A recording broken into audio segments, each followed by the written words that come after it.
5 True Scary Stories. Our first tale takes us to a small town in North Wales. Imagine a place where everyone knows everyone's business, and gossip spreads faster than wildfire. In this tight-knit community, a troubled teen named Rhys was the talk of the town. Folks whispered about his depression and self-harm, shaking their heads in concern.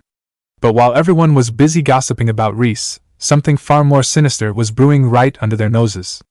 One day, during a big rugby match, Rhys's dad rushed home to check on his son.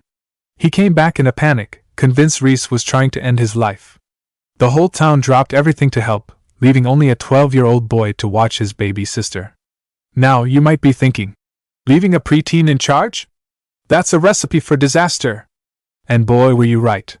When the parents came back, they walked into a scene straight out of a horror movie.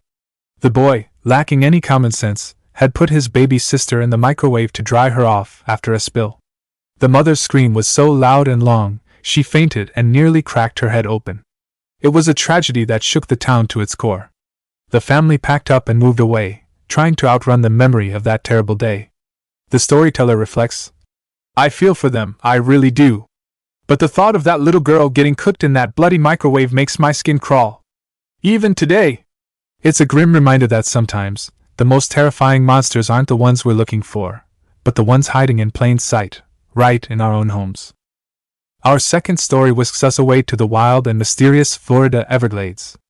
Our narrator, a Navy veteran who's seen his fair share of the world, swears there's no place quite like it.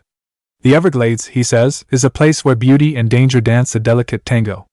He paints a vivid picture of a landscape teeming with life, where one wrong step could land you face to face with a gator, a venomous snake, or something even worse. But it's not the wildlife that keeps him up at night. It's the unexplainable experiences he's had in those murky waters. One evening, while out fishing, something massive bumped his boat. This wasn't your average fish, we're talking about a creature 7 to 8 feet long. The encounter left him with a primal fear he'd only felt when staring down a cottonmouth or a protective mama gator. On another trip, he stumbled upon an abandoned house deep in the wilderness. Inside, he found walls covered in creepy drawings and metal scraps. The whole place reeked of danger and decay. As he was exploring, he heard dogs barking in the distance. Suddenly, it dawned on him that this house might not be so abandoned after all. He hightailed it out of there faster than a gator with a firecracker up its tail. Our narrator wraps up with a chilling thought. The Everglades ain't just home to some pretty dangerous and scary animals. It's home to some pretty scary people too. And I know which one of those I'm not taking any chances with. It's a stark reminder that in the wild, the line between man and beast can sometimes blur. Our third tale takes us to the breathtaking landscapes of Yellowstone National Park. But don't let the beauty fool you, this story is anything but pretty. Colin Scott, a 23-year-old recent graduate, was visiting the park with his family. Little did he know, it would be his last adventure. Colin and his sister decided to explore the Norris Geyser Basin, known for its scorching hot springs. Despite clear warnings plastered everywhere, they wandered off the designated path. In a tragic turn of events, Colin slipped and fell into one of the springs. His sister watched in horror as Colin surfaced, screaming in agony. The water, which had appeared calm and inviting, was actually a deadly cocktail of near-boiling water and sulfuric acid. By the time help arrived, it was too late. The acidic water had done its gruesome work, leaving behind a tragedy that would haunt the park for years to come.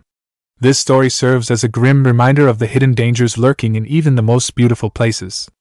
Nature's beauty can be deceiving, and ignoring warning signs can have fatal consequences. So next time you're out in nature, remember Colin's story and stick to the path. Our fourth story brings us to the misty peaks of the Great Smoky Mountains National Park. In 1976, 16-year-old Trenny Gibson vanished during a school field trip. One moment she was hiking with her classmates, the next she was gone without a trace, as if the mountains themselves had swallowed her whole. The disappearance sparked a massive search operation. Park rangers, local police, and volunteers combed every inch of the trail and surrounding wilderness. But it was like Trenny had vanished into thin air. No footprints, no torn pieces of clothing, no sign of a struggle. Nothing. Theories ran wild. Some believed Trenny had simply gotten lost in the foggy wilderness, while others whispered about more sinister possibilities. Could she have been abducted? Or was there something even more mysterious at play? As days turned into weeks, and weeks into months, hope began to fade. Trenny's family was left with nothing but questions and a gaping hole in their lives. The case remains unsolved to this day, joining the long list of mysterious disappearances in America's national parks. It's a chilling reminder that even in places of natural beauty, danger can lurk just around the corner. The wilderness doesn't discriminate, and it doesn't give up its secrets easily. Trenny's story continues to haunt the Smoky Mountains, a ghostly tale whispered around campfires and a stark warning to always stay alert in the great outdoors. Our final story takes us to the rugged terrain of Alabama's Cheaha State Park. What started as a romantic hike for a young couple ended in a horrifying act of violence that would shock the entire state. Lauren Bunner, 22, took his 18-year-old girlfriend, Jolie Callan, on a hike along the Pinhoti National Recreation Trail. The sun was shining, birds were singing, and everything seemed picture-perfect. But Lauren had a sinister plan brewing in his twisted mind. As they reached a scenic overlook, Lauren suddenly pulled out a gun. Before Jolie could even react, he shot her twice in the head.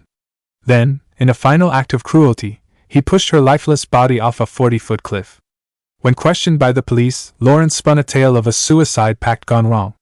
He claimed they had both agreed to end their lives together, but he couldn't go through with it after shooting Jolie.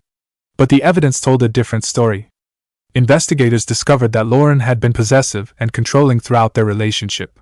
He couldn't bear the thought of Jolie leaving him, so he decided that if he couldn't have her, no one could. The court saw through Lauren's lies, and he was sentenced to 52 years in prison for his heinous crime. But for Jolie's family and friends, no punishment could ever fill the void left by her senseless murder. This tragic tale reminds us that sometimes, the greatest dangers we face aren't from nature or strangers, but from those closest to us. It's a sobering thought that the person walking beside you on a beautiful hiking trail could be harboring dark secrets and deadly intentions. And there you have it. 5 true stories that prove reality can be far scarier than any horror movie. That's all for today's video. If you enjoyed this video, don't forget to like, share, and subscribe for more content.